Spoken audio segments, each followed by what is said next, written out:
Hey guys, I'm Watch4 here, and today we're going to take a look at Transformers Dark of the Moon Cyberverse Commander Class Guzzle. This was a figure that I really did not expect to find on my TF hunting trip today. I picked this guy up in Asda, along with Dark Sentinel Prime and a few of the other Cyberverse Legion figures that I'm not planning on reviewing. But anyway, here is Guzzle. I have been fairly impressed with this guy. He's probably not my favourite Commander figure, but he is definitely a brilliant one at that. Really like the design of him. He does remind me of Warpath from the Transformers Dark of the Moon video game. If you've played that, Warpath was on it.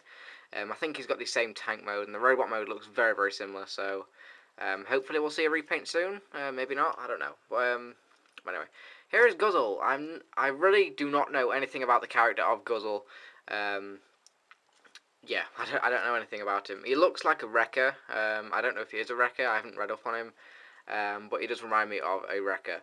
Yeah, anyway, as for accessories for vehicle mode, he does come with these two guns. He comes with this one that folds out like that. You can have it like that, but for this one, we can actually attach the two guns together to make, I don't know, it looks a lot better.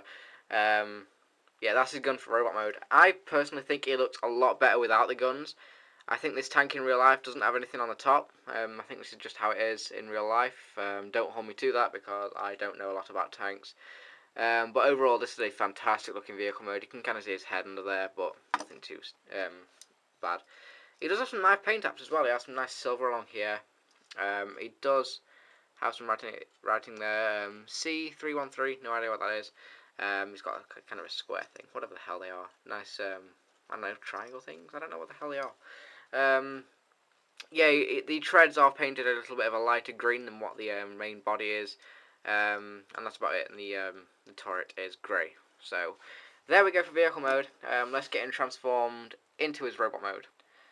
Okay, now Guzzle's transformation is fairly easy, but I'm probably going to make it look hard because the joints on mine are so tight. I mean, his legs can barely move, just because the ball joint is so tight.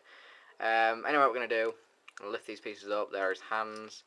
What we're going to do, come around here, just try and split the legs, rotate them down, and kind of get them out. This is where it's also really, really stiff on mine. It takes ages to kind of flip this around, because everything pegs together really, really tightly. So that does make the transformation a little bit kind of frustrating at times. Once you get everything unpegged, then it's fine. I'm just going to rotate around the feet like that. We're going to do rotate out the arms, rotate around the legs, and get the arms folded down like so. These pieces kind of annoy me because sometimes they go like that and sometimes they just don't want to stay, but not too bad. Anyway, get him stood up properly. You can take this, you can angle it around anywhere. Oh yeah, in vehicle mode the turret does not rotate, by the way. You can have it like that, or you can have it up. I like to have it up, otherwise he's going to have a cannon where his crotch is supposed to be. So yeah, I'll just leave that up. And there is Guzzle in his... Now, I am loving the design of this guy. I was definitely very impressed when I first got him transformed.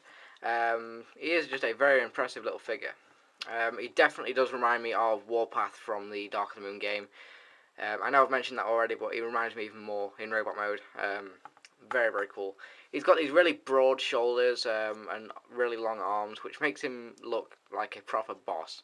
I mean, you don't want to get punched by this guy, and he's got huge hands as well. And he can barely hold the gun because his hands are that big. I mean, it looks sort of dwarfed in there, but he can hold the gun, and it looks pretty cool. Definitely impressed with this guy. In terms of his articulation, he has got a ball joint up here, but the joints are really tight on mine, so I don't want to break it. I mean, I don't really want to pull the ball joint out because it'll take ages to get back in. He has got a joint here, ball jointed at the elbow. No waist articulation. He's got a ball joint here, can bend at the knee, and the feet do pivot due to the transformation. So he does have a few points of articulation, but like I said, because of the joints being so tight, you can barely get him to move properly, but there we go. Just for a quick size comparison, here he is next to Powerglide. So you can see that Guzzle is very wide, it's very broad, where Powerglide here is just a little bit, he's kind of small. This one's very wide, it's not exactly tall, but the gun does make him a little bit taller, but yeah, there we go.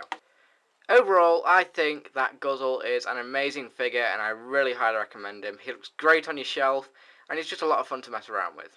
Anyway, thank you for watching, guys, and I will see you guys next time.